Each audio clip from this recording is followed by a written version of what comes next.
All right, so we're diving deep today into this Citi report on global trade and supply chains looking ahead to 2025. It's a pretty hefty report you sent over. It is, yeah. So I'm glad we're doing this deep dive to break it down. Yeah, I think what's really interesting is how optimistic it actually is. I mean, it pulls from economists, people working with big companies and small suppliers, so you get a pretty full picture of what's going on. Yeah, speaking of optimistic, let's start with the global economic outlook. Because, amidst all the recession talk and the headlines, this report's actually saying things are looking more resilient than we might think. Yeah, they actually point out Yeah. repeatedly how city economists had to revise their growth forecasts upwards Upwards, wow. throughout 2023 Really? and even into 2024. And they single out the U.S. economy as being a real strong performer, Okay. driven by consumer spending, healthy consumer spending, and a pretty robust corporate sector. So consumers are spending, businesses are doing well, and then on top of that, it seems like inflation is cooling down. I'm no economist, but that should mean we could see lower interest rates too, right? Yeah, potentially. I mean, they suggest if inflation keeps easing, it could give central banks the flexibility to lower interest rates, Hmm. which, could stimulate further investment and growth. Okay, so things are looking up, at least for now. Yeah. But, and there's always a but, I think in this case, that but rhymes with shump. Yeah, the return of President Trump Exactly. and his fondness for tariffs. Yeah, you're right. That adds a whole other layer of complexity to the forecast. He's already imposed a 10% tariff on some Chinese goods, and the report actually talks about the possibility of even higher tariffs, Oh, wow. potentially reaching 60% if he really commits to some of those campaign promises. No, I remember when the initial tariffs were imposed, there was a lot of talk about impacts, and I have to admit I'm a little fuzzy on the details. What were some of those potential economic consequences, especially now with this new wave of tariffs being considered? Well, one thing they point out is the possibility of something called stagflationary shock, which is essentially a scenario where you have a decrease in economic growth coupled with an increase in inflation. So, worst of both worlds. Yeah, pretty much. Yikes. Not what we want to see. Yeah. Okay, so how seriously should businesses be taking these tariff threats? Is this a real possibility or just campaign rhetoric? I mean, that's the million-dollar question, right? Yeah. The report kind of suggests it could be part of a larger negotiation strategy, to pressure other countries to cooperate with, the U.S. agenda. Mm. But they acknowledge the potential for real fallout if we enter a full-blown trade war. So wait and see, but definitely something businesses need to keep an eye on. Oh, yeah, for sure. It sounds like navigating global trade the next few years is going to require some serious agility Yeah, and strategic planning. absolutely. Speaking of strategic planning, the report goes into another really interesting trend, that evolving landscape of global supply chains. Right, right. Like China plus one isn't just a buzzword anymore. Companies have actually been quietly diversifying their supply chains for years now, looking beyond China. Yeah, precisely. And the report highlights this shift, away from solely relying on China. They point to places like Vietnam, India, even Latin America as these emerging manufacturing hubs. Yeah, let's get into some specifics. I mean, the report mentions Citi's own payment data, and there's been this massive spike in payments from North American companies to Chinese subsidiaries in Latin America. Yeah. We're talking Brazil, Mexico, even Ecuador. Yeah, it's pretty wild, isn't it? It is. What's driving this trend, and what does it mean for those regions? So a few factors, I think. Yeah. Firstly, labor costs in China have been rising, right? Mhm. So other countries are becoming more competitive.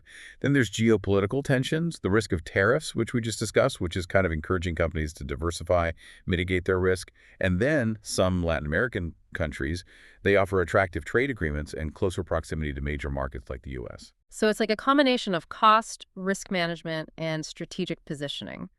Companies trying to find the sweet spot for their supply chains in a rapidly changing world. Exactly, yeah.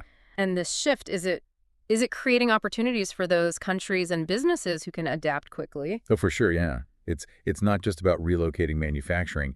It's about building entire ecosystems that can support global trade. Now, while we're talking about these shifts in global manufacturing, there's this other development I found really intriguing, a potential U.S. manufacturing resurgence. Right, yeah. Fueled by cheap natural gas and advancements in things like AI technology. Mhm. Is this hype, or could this be a genuine trend? No, I think the report suggests it's more than just hype. They point to significant investments being made in U.S. manufacturing, especially in sectors like semiconductors and renewable energy. and the availability of cheap natural gas, government incentives to promote domestic production, and then the U.S.'s position in AI technology, it's all contributing to this potential revival. Wouldn't higher labor costs in the U.S. compared to other manufacturing hubs offset those benefits, though? Yeah, I mean, they acknowledge that labor costs are a significant factor Mm-hmm. and that reshoring is unlikely to fully reverse the, decades-long trend of offshoring. Mm-hmm. Mm-hmm. But it's not an all or nothing scenario, right? Okay. So for certain industries and products, the benefits of domestic production, like shorter supply chains, increased control of quality, might actually outweigh those higher labor costs. So it's about finding that right balance for each industry, each company, Yeah. taking into account all those interconnected factors.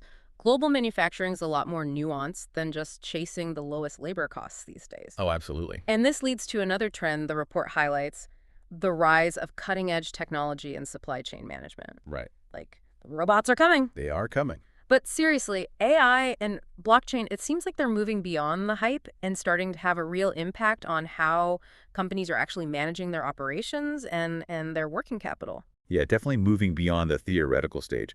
The report highlights how generative AI, in particular, can be used to unlock what they call trapped liquidity and optimize inventory management. Okay, before we go any further, I think it's worth defining what trapped liquidity actually means. Yeah, good point.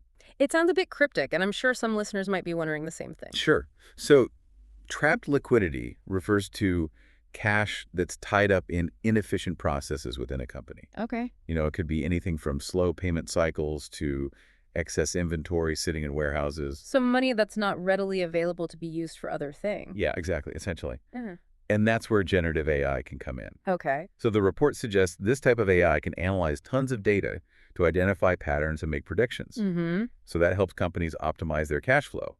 Like, for example, it can predict demand fluctuations, Oh, wow. which enables companies to adjust their inventory levels accordingly, avoid having excess stock tying up capital. That's like having a crystal ball, almost, to see into the future of your business. That's a great way to put it, yeah.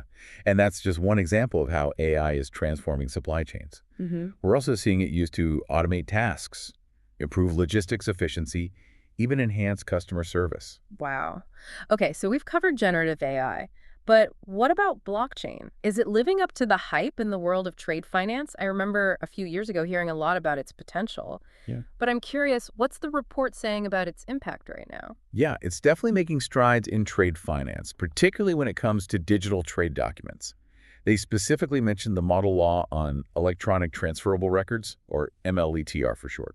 MLETR. Okay, I'm going to need a little help understanding what that is. Yeah. Why is it important? Okay, so essentially MLETR paves the way for the legal recognition of digital trade documents, which has been a real hurdle in the past. Mm-hmm. Traditionally, trade transactions rely heavily on paper-based documentation. Right, all those mountains of paperwork. Exactly, slow, inefficient, prone to errors. Okay, so is MATR helping to move us towards a world where those paper trails become a thing of the past? That's the goal. It provides the legal framework for digital trade documents so Mhm. companies can leverage blockchain technology to create these secure, transparent, tamper-proof records of their transactions. So instead of relying on couriers and physical documents that could get lost, companies can track and manage their trade transactions in real time on this secure digital platform. Yeah, exactly. And it not only improves efficiency, but also reduces the risk of fraud and errors, Right. which is huge for businesses operating in that complex world of global trade. It is. It is. It seems like we're on the cusp of a major transformation in how trade is conducted. Absolutely. But even with these technological advancements, I think it's important to remember the human element. Right. Like with all this talk of AI and automation, it's easy to get caught up in the idea of this fully automated system. But human expertise is still going to be crucial, right? Especially when navigating the complexities and uncertainties of global trade. Absolutely. The report emphasizes that while technology is automating many tasks, human expertise remains essential for things like strategic decision-making, building those relationships with partners, and, just adapting to unforeseen challenges. So it's not humans versus machines, it's humans and machines working together, each playing to their strengths. Precisely. It's about finding the right synergy. I like that synergy between human and artificial intelligence. Yeah. And speaking of synergy, let's move on to a topic that's increasingly intertwined with the world of trade: ESG, environmental, social, and governance factors. Right. ESG has gone from a buzzword to a core part of business strategy driven by investor pressure, consumer demand, and, evolving regulatory landscapes. Yeah, it's everywhere you look these days. But what's interesting is this report includes insights from both large corporations and their smaller suppliers. So we're getting this multifaceted perspective on how ESG is playing out in the real world. Yeah, that's what makes this report so valuable. We're not just getting a top-down view from the corporate giants. We're also hearing directly from the suppliers, who are often on the front lines of implementing ESG initiatives. So let's start with the big picture. What are some of the key ESG priorities and challenges that large corporations are grappling with? Well, the report highlights a few key areas of focus. So reducing emissions is at the top of the list, followed by responsible sourcing of materials and, of course, ensuring ethical labor standards throughout their supply chains. Okay. But they also highlight several challenges. So there's the cost of implementing these initiatives, difficulties obtaining reliable data on ESG performance from their suppliers, and then just actually engaging their suppliers effectively in these efforts. So setting those ambitious ESG goals at the corporate level is one thing, but actually operationalizing them across a complex global supply chain is a whole other challenge. Absolutely. And this is where it gets interesting because the report found that smaller suppliers are actually more optimistic about the business benefits of ESG Oh, compared to the larger corporations they work with. that's a bit counterintuitive. You'd think the smaller guys would be more concerned about the added costs and complexity. What's driving their optimism? They suggest a few reasons. So smaller suppliers might see ESG as a way to differentiate themselves, Okay. attracting customers who are prioritizing sustainability. Right. They might also be more agile in adapting to ESG requirements compared to those larger, more bureaucratic organizations. So both large and small businesses are grappling with ESG, but approaching it with different perspectives and motivations. Yeah, absolutely. And it underscores the need for open communication and collaboration across the supply chain. It's not about top-down mandates. It's about working together to find solutions that benefit everyone. Now, before we wrap up this part of our deep dive, let's turn our attention to another key player: export credit agencies, or ECAs. Right. Traditionally, we think of them as supporting exports, hmm but it seems like their role is expanding in some interesting ways. Yeah, you're right. The report highlights how ECAs are evolving beyond their traditional mandate. They're taking on a more active role in shaping the future of trade, aligning their activities with broader national interests. So not just helping their domestic companies sell products overseas, No, no. but supporting their country's economic and political goals in a more, I guess, holistic way. Exactly. They're becoming more strategic in their approach, and there's some fascinating examples in the report. Okay, give us some examples. How are ECAs changing their approach? Well, for instance, the U.S. Exam Bank has launched initiatives to support domestic manufacturing Okay. and secure critical minerals.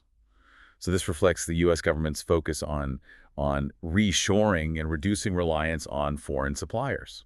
So it's not just about helping U.S. companies sell their products overseas anymore. It's about, strengthening the U.S. economy as a whole Right, and exactly. reducing reliance on foreign suppliers for essential resources.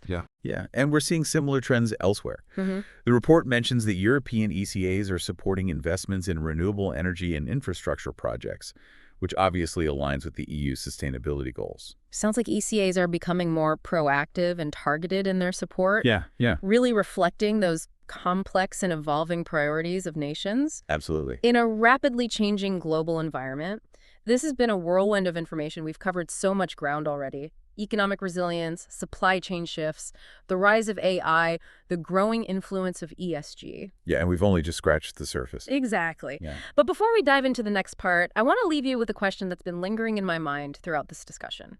We've talked about how technology is transforming trade, but what about the impact on workers? Right. Are we heading towards a world where robots take over, or will human skills always be in demand? That's the million-dollar question, isn't it? And it's one we'll be exploring in the next part of our deep dive. The report suggests that while automation and AI will undoubtedly reshape the job market, human skills will remain crucial in the future of work. It's not a simple case of robots replacing humans. Okay, that's somewhat reassuring, but it also raises a lot of questions. What specific skills are we talking about here? What should people be focusing on to stay relevant and valuable in this changing landscape? The report highlights the growing importance of what they call uniquely human skills. Think critical thinking, problem solving, creativity, and emotional intelligence. These are the skills that machines, even sophisticated AI, still struggle to replicate. So even with AI-powered supply chains and increased automation, there will always be need for people who can think outside the box, adapt to new situations, and essentially outhuman the robot. Precisely. Adaptability is going to be key in this rapidly evolving environment. Even the most advanced algorithms can't anticipate every disruption or market shift. You need human judgment to assess complex situations, weigh the options, and make those critical decisions. It's fascinating how, in a way, technology is pushing us to be even more human. We need to double down on those skills that set us apart from machines. Now, shifting gears a bit, the report also dives into the growing importance of working capital management, especially given the current volatility in the global economy. I can see why that would be crucial. Working capital is essentially the lifeblood of any business, the cash that keeps things flowing and enables growth. But with fluctuating exchange rates, rising interest rates, and all the geopolitical uncertainty, it must be incredibly challenging to manage effectively. Absolutely. And the report goes beyond just stating the obvious. It provides some really valuable insights into best practices for navigating this complexity. What are some of those key takeaways that stood out to you? The report really emphasizes the need for proactive planning and leveraging technology to create more strategic, data-driven approaches to working capital management. It's not just about reacting to what's happening in the moment, it's about anticipating potential challenges and opportunities and positioning yourself to capitalize on them. That makes sense. But where do you even begin with something like that? It sounds a bit overwhelming. The report breaks it down into manageable steps. It emphasizes the importance of understanding your specific cash conversion cycle, or CCC, which involves looking at metrics like days sales outstanding DSO, days inventory outstanding DIO, and days payable outstanding DPO. Okay, I'm going to need a little help unpacking those acronyms. I'm familiar with the concept of a cash conversion cycle, but could you refresh my memory on what those individual metrics tell us and why they're important? Of course, DSO is the average number of days it takes for a company to collect payment after a sale. DIO represents the average number of days inventory sits on hand before it's sold. And DPO is the average time it takes a company to pay its suppliers. By analyzing these metrics, businesses can identify potential bottlenecks in their cash flow and pinpoint areas for improvement. So it's not just about having cash on hand, it's about how efficiently that cash is circulating through your business operations. You need to understand where those delays are happening and what you can do to speed things up. Exactly. And this is where technology can play a crucial role.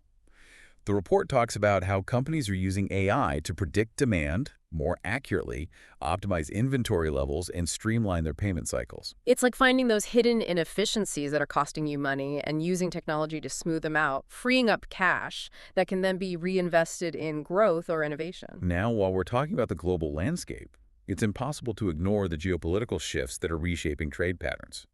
The report highlights the growing trend of regionalization. It seems like we're hearing more and more about these regional trade blocs and agreements.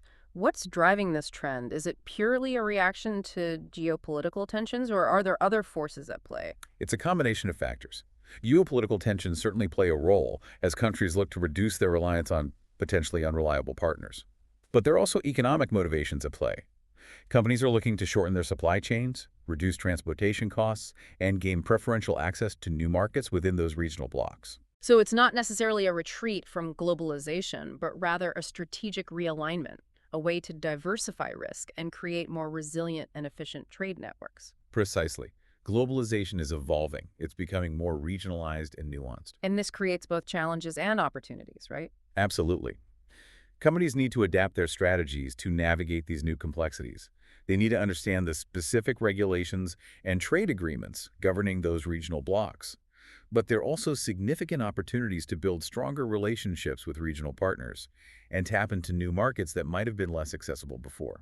It sounds like agility and adaptability are going to be essential for any company looking to thrive in this evolving landscape. Speaking of agility and adaptability, let's circle back to the topic of ESG, which is increasingly impacting supply chains around the world. The report dives into both the challenges and opportunities presented by this growing focus on sustainability. What I found really insightful was that the report includes two separate surveys, one for large corporations and one for their smaller suppliers. This provides a really unique perspective on how ESG is perceived and implemented across different levels of the supply chain.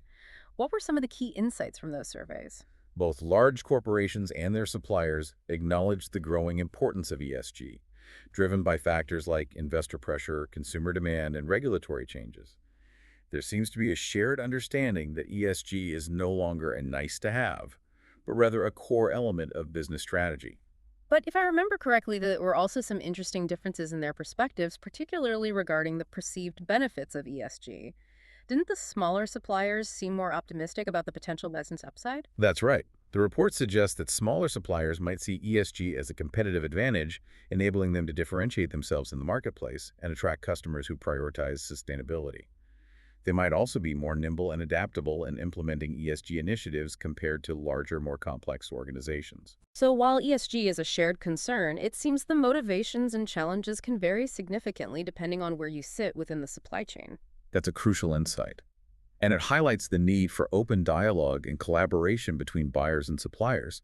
It's not just about large corporations dictating terms, it's about working together to find solutions that make sense for everyone involved. So let's talk about those challenges. What are some of the main obstacles that companies, both large and small, are facing when it comes to integrating ESG into their operations? The report identifies several key challenges. Cost is always a factor, especially for smaller companies with limited resources. But data availability is also a major hurdle. Getting accurate and reliable data on ESG performance across a complex supply chain can be very difficult, making it challenging to measure progress and make informed decisions. And what about supplier engagement? Why is that so crucial for ESG success? Supplier engagement is essential because your supply chain is only as sustainable as your weakest link. If even one supplier is engaging in unethical or unsustainable practices, it can damage your brand reputation and undermine your entire ESG strategy. So it's not just about setting your own house in order. It's about ensuring that everyone you work with is aligned with your ESG goals. Precisely. It's about building a culture of sustainability across the entire supply chain. And that requires open communication, collaboration, and a willingness to support your suppliers in their ESG journeys. Now let's wrap up our discussion of ESG with a look to the future. What trends are shaping the evolution of ESG in supply chains? The report highlights a few key trends to watch. Firstly, we're seeing a shift from voluntary ESG initiatives to mandatory regulations. Governments around the world are enacting laws and setting standards to enforce ESG compliance. So ESG is moving beyond good intentions and becoming legally codified. It's exactly. This shift is pushing companies to take ESG more seriously and integrate it more deeply into their operations. Another trend is the increasing focus on data transparency and traceability. Consumers are demanding more information about the origins and sustainability of the products they buy, and companies are responding by using technology like blockchain to track products throughout the supply chain and provide that transparency. It's not just about what companies are doing, it's about being able to prove it with data. Precisely. Data is becoming the new currency of trust in the ESG world. And finally, there's a shift from a focus on compliance to a focus on value creation. Companies are realizing that ESG is not just about mitigating risk, it's also about driving innovation, enhancing brand reputation, attracting and retaining top talent, and ultimately creating long-term value. So ESG is evolving from a cost center to a potential source of competitive advantage. Absolutely. Companies that embrace this shift and proactively integrate ESG into their strategies will be best positioned to thrive in the long run. All right, let's move on to our final topic for today, the evolving role of export credit agencies, or ECAs. The report highlights how ECAs are adapting to the changing dynamics of global trade and the evolving priorities of nations. ECAs have traditionally focused on supporting exports of their home countries, but we're now seeing them play a much more active role in shaping the future of trade, aligning their activities with broader national interests. It's not just about promoting exports anymore, it's about supporting their country's economic and political goals in a more holistic way. Exactly. ECAs are becoming more strategic in their approach, and the report gives some fascinating examples of this evolution in action.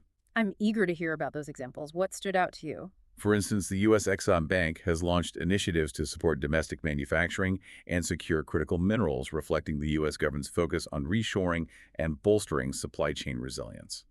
So it's not just about helping U.S. companies sell their products overseas anymore. It's about strengthening the U.S. economy as a whole and reducing reliance on foreign suppliers for essential resources. Precisely. And we're seeing similar trends in other parts of the world. The report mentions that European ECAs are supporting investments in renewable energy and infrastructure projects, which aligns with the EU's broader sustainability goals.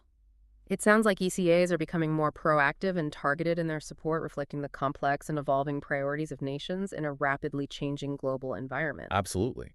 And that makes them a key player to watch in the coming years as global trade continues to evolve and reshape itself. This deep dive has been packed with insights. We've covered a lot of ground, from economic resilience and supply chain shifts to the rise of AI, the impact of ESG, and the evolving role of ECAs. It's been a fascinating journey through the complexities and ever-changing dynamics of global trade. But before we move on to the final part of our deep dive, I want to leave you with a thought. We've discussed the importance of adaptability in this rapidly changing world, but what does it actually mean in practice? Yeah. How can companies, especially those with intricate global operations, actually become more adaptable? That's a fantastic question and a perfect segue to part 3 of our deep dive. We'll be exploring practical strategies for building adaptability and resilience in the face of uncertainty. So we're back, and in this final part, we're tackling that big question: how can companies actually become more adaptable in the face of all this change? Like, what practical steps can they take? Yeah, the report doesn't offer like a one-size-fits-all solution, Of course.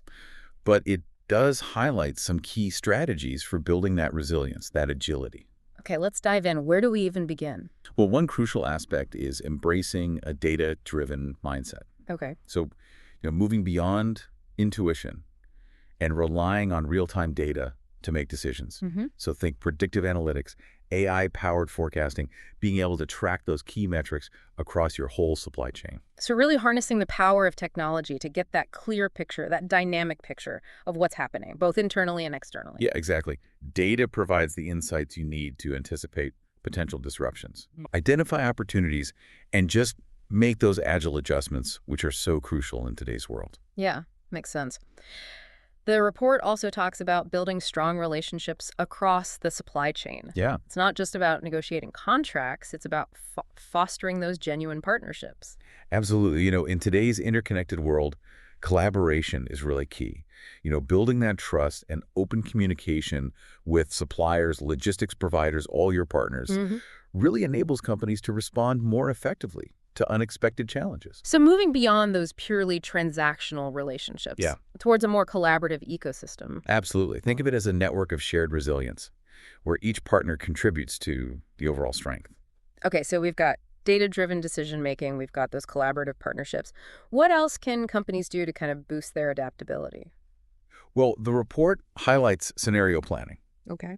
So basically anticipating a range of potential disruptions, Yeah. everything from natural disasters to, geopolitical upheaval, and then developing those contingency plans. Almost like a mental rehearsal for potential crises. Yeah, exactly. Yeah. By thinking through these scenarios in advance, Right. you can reduce reaction time, Makes sense. respond more effectively when the unexpected inevitably happens.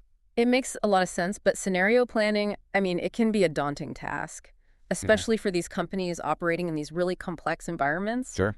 Where do you even start with something like that? So they suggest a structured approach. So identify potential risks, Okay. assess their likelihood, potential impact, and then develop specific action plans for each scenario. Yeah. It's about being proactive. So not about predicting the future with perfect accuracy, No, but having those contingency plans in place. precisely. It's Yeah. about building that culture of preparedness. Okay, so we've covered data, collaboration, scenario planning. Any other strategies? Yeah, so they also highlight investing in talent development. Yep. So equipping your employees with the skills they need to navigate, this complex and evolving landscape. So what kind of skills are we talking about here? What should companies be prioritizing? So they emphasize both technical skills, Okay. like data analysis, digital literacy, but also those uniquely human skills we discussed earlier. Mm-hmm. Critical thinking, problem solving, adaptability. So finding that balance between technical expertise and human ingenuity, Yeah. making sure your workforce can use technology and apply that critical thinking to solve the really complex problem. Exactly. You need a workforce that can adapt to new technologies, interpret data, make sound judgments when algorithms might fall short. It sounds like adaptability isn't just about systems and processes. It's about fostering a culture of learning, continuous improvement. Yeah, that's a great way to put it. It's about creating an environment where employees feel empowered to experiment, take risks, learn from mistakes. So, in a way, adaptability it's almost a mindset, a way of approaching challenges, embracing change as just part of doing business in today's world. That's a great way to sum it up, yeah. Yeah. It's about moving away from those rigid structures Mm. and towards more, agile ways of working. Well, this deep dive has been incredible. We've explored the forces shaping the future of global trade, We have. uncovered some hidden trends, I think, and really gleaned practical insights into how companies can thrive. Yeah, and we've learned that the world of trade, it's in constant flux, driven by geopolitical tensions, technological innovation, a growing focus on sustainability. But amidst all of this change, one thing remains clear.